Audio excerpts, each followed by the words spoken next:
bit in the dark. She doesn't know if he's going to do a Void Ray Warp Gate all in, or if he's going to expand. We do see that he's dropping a third Nexus, but she's still completely in the dark. Just everything is going Naniwa's way somehow. I don't know what took her so long to clear out the main there. But That was a little should have been surprising. just fine for her. And I just don't know what happened. Yeah, the 4 roaches weren't enough. I think perhaps she made an assumption there, and she wasn't able to bring the Maybe. queens up since the force fields were still there. Possibly, but yeah, she took more damage than necessary, and sending the drones back a little bit early was slightly overconfident, and she lost a bunch of them. She is now in the lead. I mean, she's still sitting on 3 hatcheries, don't get me wrong, so she's not out of it, but you were right about the tech. She's only just finished her lair. Yeah, Lyris just finished. The third Nexus is already over half done for Naniwa, and Zerg is supposed to be significantly ahead in Harvesters at this point, not 6 ahead with a third Nexus already done, or almost done. So, economically, Naniwa has a significant lead on this game. Upgrade-wise, Scarlett doesn't have that going for her this game as she did on the Belcher game, at least. That kept her alive there. We have +1 weapons coming for Naniwa, and 1-1 upgrades just now starting for Scarlett. Not even started yet, actually. She's just going for Roach Speed. She had a Hydra Den and she canceled, and it finished. She might be going for a Roach Hydra all in here. I don't know. It's not a good position for her to try and extend the game. But I also don't think she has the opportunity to attack here. I think Naniwa's army is just going to be too big with the Void Race. Yeah, I mean, there's already 3. A 4th one is on the way, and the ground weapon upgrade as well. Templar Archives being added in, as well as a couple more gateways. It's incredible that Naniwa got here from that position. He's been called by many people the King of Holds, and I think that that is absolutely right, although at that point, he actually held his opponent's main base rather than his own, and that was what was really impressive about it. Yeah, it's not to be underestimated how risky, how all-in-y the Speedling opening is, but she did enough damage to justify it. Like, it wasn't game-ending. He still had quite a few probes coming out of that, thanks to his really good probe control. But, I don't know. After the units ran into the main, Scarlett got the run-by and whatnot. It really should have been her game. I don't know. Very impressive from Naniwa to be able to make the best of this. And now he's getting up into that Void Ray, Zealot, Templar, Archon kind of composition that's really, really strong. And that's his go-to for the mid-game, CVP. And a lot of Protosses like it. He's very, very good with it. And with Scarlett just going Roach Hydra, there's not a whole lot to work with there. You either have an advantage and you can do a timing attack, or you don't, and she doesn't. So unless Naniwa does a really dumb attack here, throws away a lot of units, he's just kind of going to be in control of the whole thing. Do you think if Naniwa were to leave Scarlett alone on 4 bases, that this could start to swing in the other direction? Do you feel that Naniwa is actually forced to attack in this kind of situation, or can he really just sit back on 3? Well, we have a Spire about to finish. We know Scarlett loves her mutas. She is saving up resources, so I think that's what she is going for that. She starts up the mutas immediately. So if he doesn't start up Phoenix production, then yes, he does have to do a timing attack. He has to go with his Archons and do damage before the mutaball gets too big. But if he gets out of Fleet of Phoenix and just keeps control of the muta count, then no, he's under no real pressure because he has the better economy, the better tech, the better army. Free Mothership Core. Nice grab there by Scarlett. That's a nice little bonus. That's something at least. That does make it very hard for him to attack because it's very risky. You just don't have the recall open to you, so any attack you do it could end up being an all-in that you don't want to take. So that's going to force him to be a bit defensive. That gives her time to get the mutas out, get those going. So that's nice. And she has gotten a decent drone count up. She has 4 gases running. So it's by no means a done game. It's just this is not the situation you really want to be going mutas in. Well, Although she's got a decent amount of damage. There's no defense for Naniwa. He was actually completely off guard. She managed to deny all scouting of this, despite the fact that she goes mutas every game. So that's really good for him, or for her. She's trying to find avenues of attack into this 3rd base here. The mutas make their way in and are going to get a couple more probes before they have to back up from the cannon there.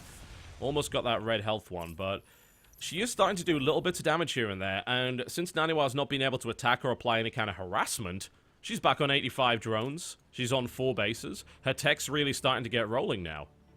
Yeah, she has a 5th and 6th hatchery coming up. She has creep spread all over the map. I mean, she is Scarlett. That's pretty much a given. Oh, jeez. I didn't realize how ridiculous this creep spread is. It's almost at Naniwa's natural. Pretty much is at his natural, and she's also expanding at one of his potential 3rd bases. And this Mutaflock is getting really, really hard to deal with. It's actually just taking out the Stalkers, picking off the Phoenix as they come out. And that's not a good situation to be in. He does have Templar Tech available, so he's not all about the Phoenix, but without the Phoenix, you don't really have a mobile response, and it's getting to the point where she can start forcing base races and just running around and being an annoying Muta player. So, as good as this looked for Naniwa, it could go Scarlett's way real fast if these Mutas get out of hand. And here comes a potential engagement here at the natural. The creep spread is about as far as it's going to get without cannons spotting it. There is actually no observer on the field, so there's really nothing that Naniwa can do to stop this creep spread getting any further. The mutas make their way in, take out a cannon, do a little bit more economic damage. Scarlett's muta control is great. She eats a little bit of the edge of a storm, but the Void Rays eat more of that than the mutas do. The Lings and Hydras are now making their way into the natural through the back door here. Naniwa is spread too thin. Yeah, he is. The mutas just run back into third base as soon as he goes back to try and deal with the threat of the natural, and more storms wasted. Those mutas will just go back and regen. They're actually going to take out all the Void Rays here if he's not careful. Ooh, big storms. Almost kills him.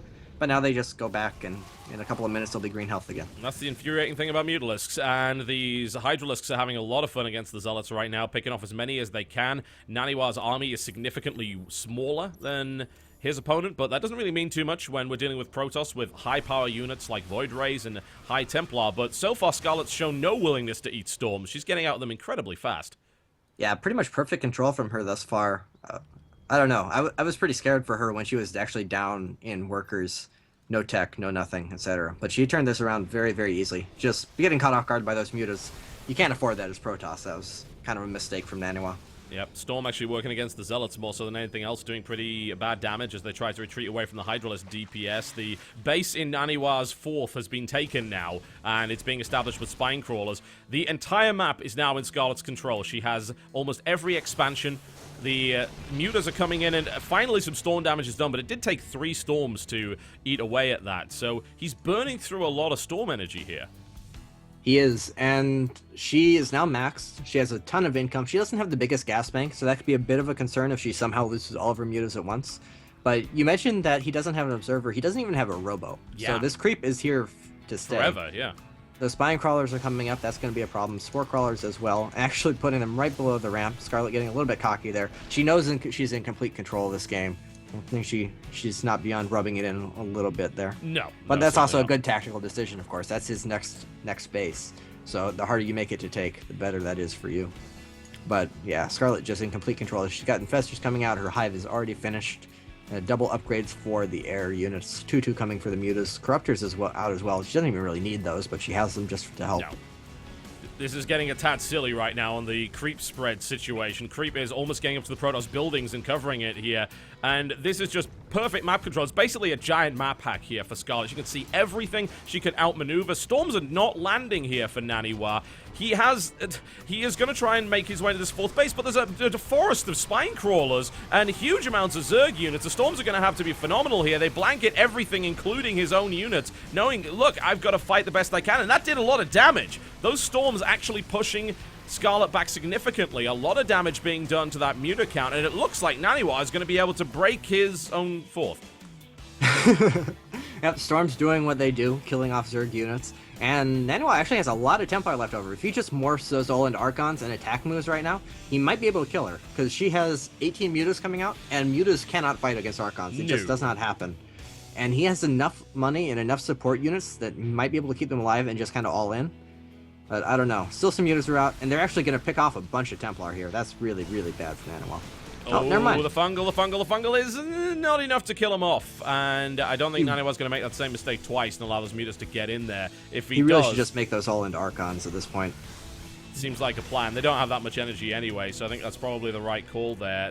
I think that fungal was really her only infestor, and now the Protoss army is actually marching across the map here. The backstab comes in with the Mutalisks, though, which is devastating the economy of Naniwa. 55 workers killed. This hatchery is not hatchery. Nexus is going to most assuredly die. Naniwa just thinking, well, there's so many targets. Scarlett basically has every base on the map right now. Where the hell do I hit? Scarlett's in full-on base race mode, and this is the ideal situation. You got Mutaling, and you have a bunch of expansions. It's just, Naniwa's army will never ever lose to Scarlett's at this point, but there's just not a whole lot he can do to actually win the game. You win the game by killing the buildings, not the units. Yeah. He's working on the Hive right now and killing an Extractor, which is not going to help him too much. Recall was forced. The Hive is taking significant damage as though a Queen to transfer it. There isn't. Hive actually goes down. Those Zealots get a really, really great snipe off there. But they didn't really kill much tech. It does stop her from going Ultralisk. It does stop her from going Broodlord at this point. But, well, doesn't matter. No. Does not matter. He realizes she's just going to continuously counterattack until she actually has the army to beat him. and there's absolutely nothing you can do about it. Looks scary for a second there. That was a big Protoss ball, but just not enough. Yeah, I mean, the Mutila's backstab just devastated what remained of that economy, and I think that if he'd looked at, well, if he'd been able to see the entire map and said, oh, great, I took the Hive out, she only has 7 more bases left, then that probably wouldn't have encouraged him to continue the game, and I do not blame him in any way for that whatsoever. That was a brilliant game, like back and forth. It was absolutely awesome to watch, seeing Scarlett with a really early damage, fantastic hold by Naniwa, into Naniwa actually gaining an advantage with that excellent attack and a little bit of a questionable defense there from Scarlett, but then things started to roll back in her direction. Do you think there was any point in that game where Naniwa could have further reinforced his advantage after doing so much damage to the main? Absolutely. He had the game essentially won if he had known that the mutas were coming. If he had had Phoenix out in time, or if he had done a timing attack before the mutas actually came out on the map. It looked like he was really worried about Roach Hydra timing, because all he saw was Roach Hydra. He knew she was on relatively low economy. He knew she had to make something happen. Yeah. And he couldn't get the hallucinated Phoenix Scout that he needed to on the Spire, on the mutas. He just assumed it was going to be a Roach Hydra timing. He put his defense up against that.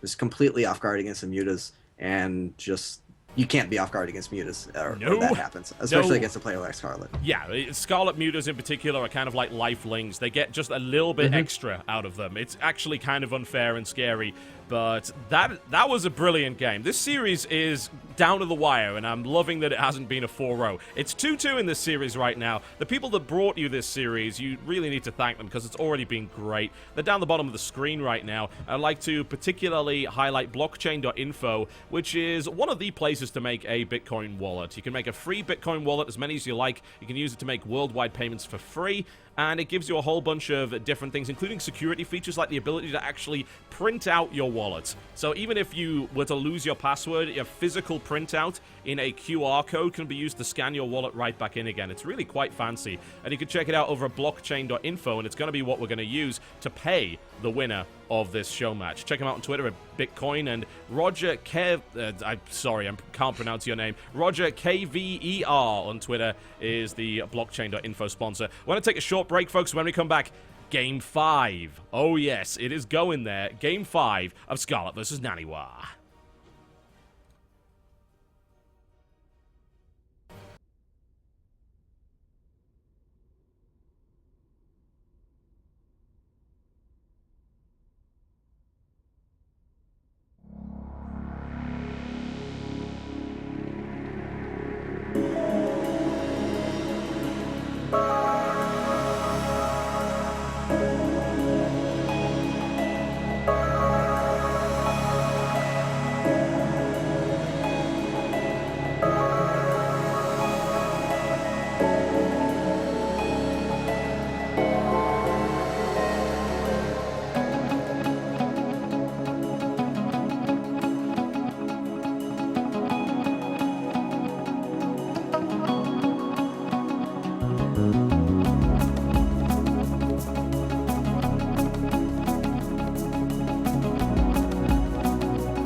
Yes, indeed, folks. Game 5 is on its way right here. It's going to be on Polar Night. This is the last game before the map pool refreshes, and we switch over to loser picks format, which, I mean, that's a nice little twist, I suppose, mid-series.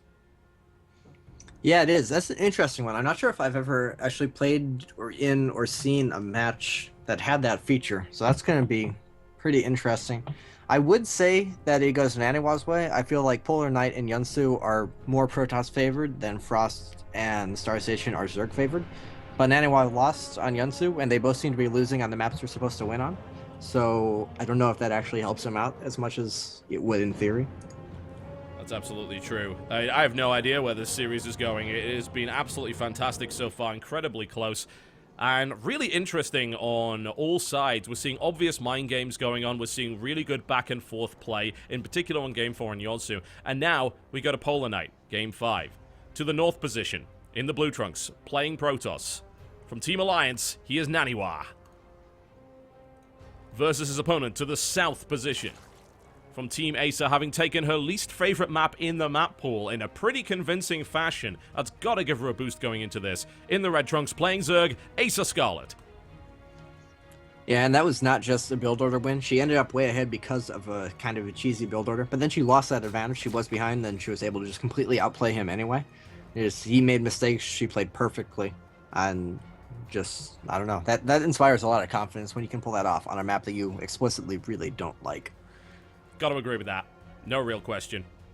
And now Polar Night, which is not really a map that either player expressed a huge degree of appreciation for, and I believe it is the map that Nani actually vetoed in the second round.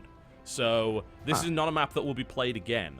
That's interesting. I find this map pretty good for Protoss. It's very difficult to take a third base, so if you're a macro-oriented Protoss, then you definitely have problems and dislike this map immensely. But if you're willing to do two-base aggression, and you're willing to go gateway expansion, as Naniwa has already proven in this series he's more than comfortable with, I think this is a fine map for you. It's so hard for Zerg to actually take a third base on here against any kind of gateway expansion into anything. Anything from 4-gateway Zealot, like we saw in Frost, to a tech all-in, like we saw in Star Station. It's a very exposed map for the Zerg. So I find that very surprising that he actually doesn't like it that much. Yeah, he's not a fan of it, so we'll see what he is actually able to do here. And if he wins it, perhaps he might be regretting vetoing that one, but that's all set in stone. And of course, Scarlett vetoed Yonsu for the second round, which is absolutely to be expected. Although, again, this is where things get weird. So. Yeah, she won on it. Admittedly, she did it in a bit of a different way. I don't think that was a style at least in the early game, that she was hugely comfortable with. Bear in mind, this is the same player that did a 9-pull and 10-pull against Hitman, and I believe lost both times doing so. That early aggression, especially with Lings from her against Protoss, is not something she's had historic success with. Just early game, her greatest strength is her multitasking. She's a very, very fast, very mechanically proficient player. You need to look no further than her creep spread to realize that. And that's her strong suit. She wants the game to drag out and get big and fast. And early game, definitely, if she has a weakness, it's definitely that, both aggressively and defensively. She seems to lose a lot to cheese, and when she tries to cheese herself, it doesn't seem to work out nearly as well as you would hope. No, it doesn't work out too well, although every now and again, surprisingly, it does. But of course, she is an excellent player, and that's kind of just the nature of cheese. Like, sometimes you'll hit the lucky part of it, sometimes you won't. So that's bound to happen when you have a player who's good enough to execute as well as she can. And we actually see a probe running around the edge of the map from Naniwa here. Yeah. So that could be...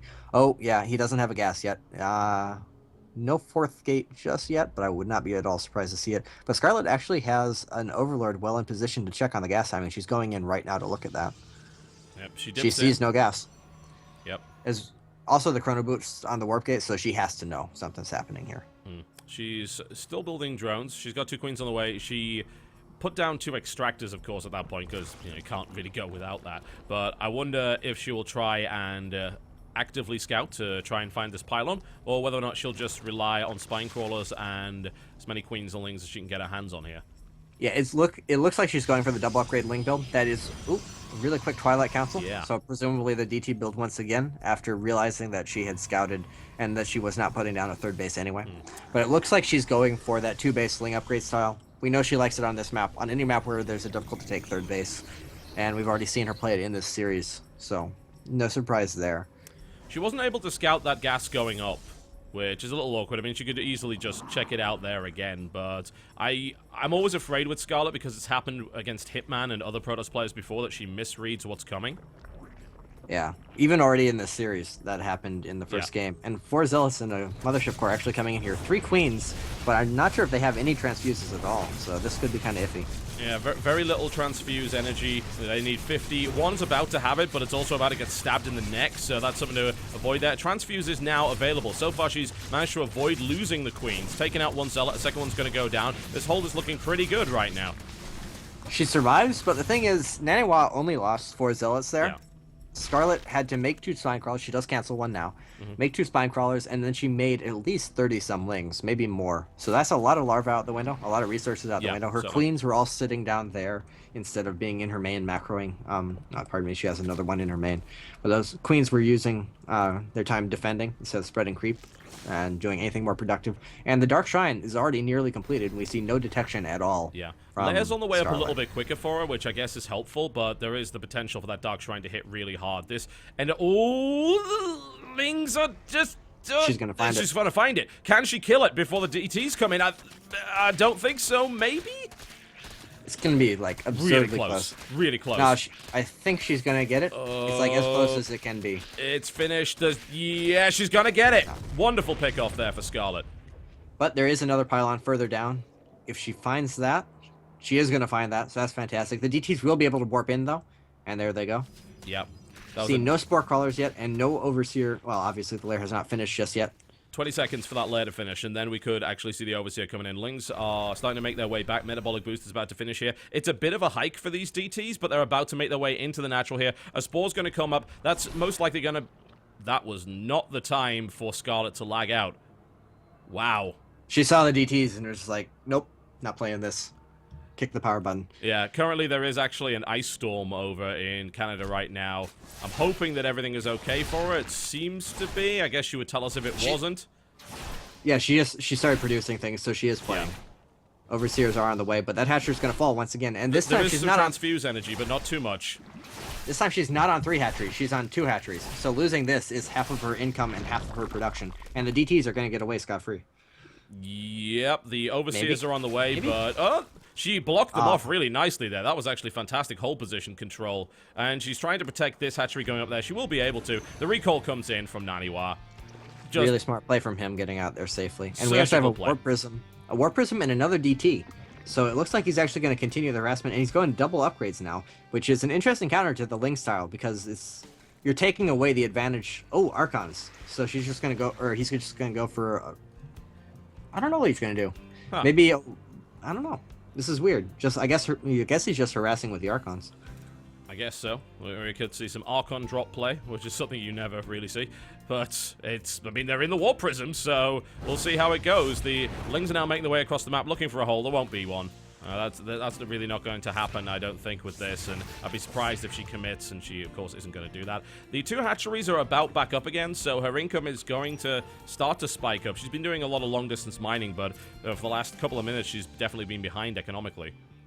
Certainly, and now the problem is, these Archons are actually going to be very, very powerful, because against only Zerglings, Archons do pretty well. And they actually have 1/1 upgrades on the way, and he's warping in Zealots as well. And Zealot Archon against Zerglings is absurdly strong. This is completely unexpected. This is not the sort of thing you ever see, and no one's really ready for that. The surround comes in, but I mean, she already lost quite a bit there, whereas he was able to save both of those Archons. The upgrades are not in play yet, but that's a lot of Lings that died to that, and really all he spent was Zealots to make that happen. There's still a Zealot actually going after that Queen. And the upgrades have now finished, so it's now 1/1 with Zealot Archon against Zerglings. So if Naniwa chooses to go back in here, he's going to be even more efficient now. Duelists are coming up, which obviously is not the answer to an Archon style. Not at all, but if that's the only anti-air he has, and she gets a good surround with the Zerglings, you can take that out. And then the big thing is the Mutas are going to be able to chase everything down and kill them off. And Mutas plus the 5 Queens can take out those Archons by themselves. You have to be really, really careful here. Yep, Lings are going to get a surround. Almost. Never mind. Almost. Yeah, those sentries are dead. So that's a great grab by Scarlett. She takes out 3. She goes for the surround on the Zealots as well. Shuts it down. Denies the 3rd base. And the Archons have been driven away in their Warp Prism for the time being. And Naniwa knows this Mutas. He has Stalkers in the main and cannons coming up, but he's not going to be able to take a third base for forever. And Scarlett now has 3 base Mutas going. She's going to be able to drop a 4th hatchery soon. And this is a really uncomfortable map to play this kind of style on for Naniwa, because it's going to be so hard for him to actually secure a third. I think he might just be forced to do a 2-base Blink all-in. Like, go up to 2-2, get Blink, Mass Stalkers, and just go for the kill. I don't know if he has any other option here, and that does... Oh, he's getting a Templar Archives as well. The funny thing that I've noticed about Scarlett right now is that her drone count is really, really low because she's been producing a hell of a lot of units. Oh, the Warp Prism doesn't die. Nice save there by Naniwa. It's not like you want to hover over those Archons.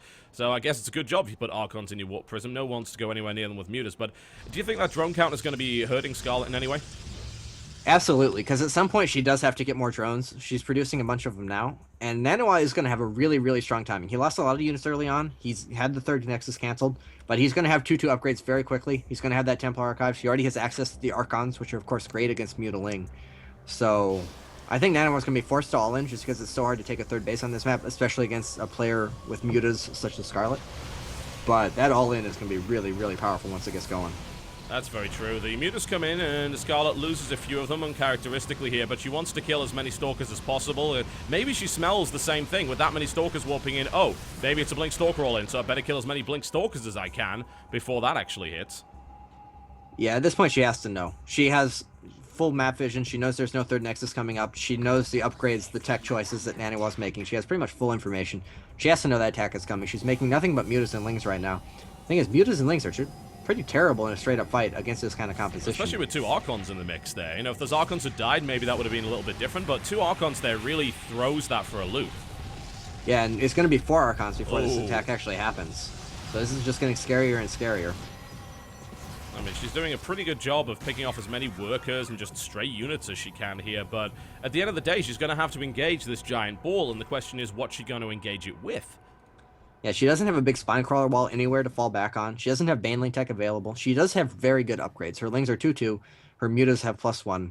So there's that going for her. But the thing is, Naniwa is 2-2 as well. And 2-2 upgrades are... I don't know. I would say they're bigger on Protoss than on Zerg. Certainly possible. I think in particular, because a lot of her army is in Mutas right now that are only 1-0, then that's definitely a true fact there. And these Blink Stalkers coming around the side, and right now it seems like Scarlett is just trying to pin Naniwa on 2 bases for as long as possible so that she can maybe gain some kind of tech advantage or just an overwhelming army, and right now neither of those things seems to be going her way. The biggest problem for her is she just has no transition. She never has anything. She's not headed towards anything that's actually going to be able to engage this ball. She's actually making a lot of drones, which is very questionable to me right now. She knows he's all in. She knows at best it's going to be a base trade. Not sure why she's doing that. And actually going for the kill with Mutaling right now. Alright, well, she managed to break her way through the wall, so severe economic damage is going to be inflicted, but that has, of course, forced Naniwa to go right for it as well. The Mutas are taking significant damage. Naniwa needs to get those Blink Stalkers in there and is a little bit slow in doing so. He is focused on killing the 4th right now for Scarlett and splitting off his army, going for the natural here as well. The melee in the middle of the natural has done significant economic damage, and I think Scarlett's going to be able to get out of there pretty much scot-free with the Mutalist. The Spines are about to finish here, but the Archons are already smashing their way down the front door. This upgrade may very well be cancelled as well. This is getting very strange very quickly, but this is actually, in my opinion, way in favor of the Protoss player. Absolutely. Scarlett did not want to get out of there. She wanted to go for the base race. She wanted to be killing off the Nexuses. She doesn't want to come back and try and defend because she just can't fight that army. Those Archons are way too strong for the Mutas. Yeah, now he is camping the natural ramp of Scarlett, which is a disastrous position for the Zerg player to be in. The +2 was cancelled. The Spire is being rebuilt, but Naniwa is just going to go kill a lair now and any other tech he can get his hands on. And this counterattack, I don't think it's going to be enough. There's a lot of Blink Stalkers here on the ground already. This is going to make this costly, to say the least. Yeah, Scarlett can win that fight, but it's going to cost her quite a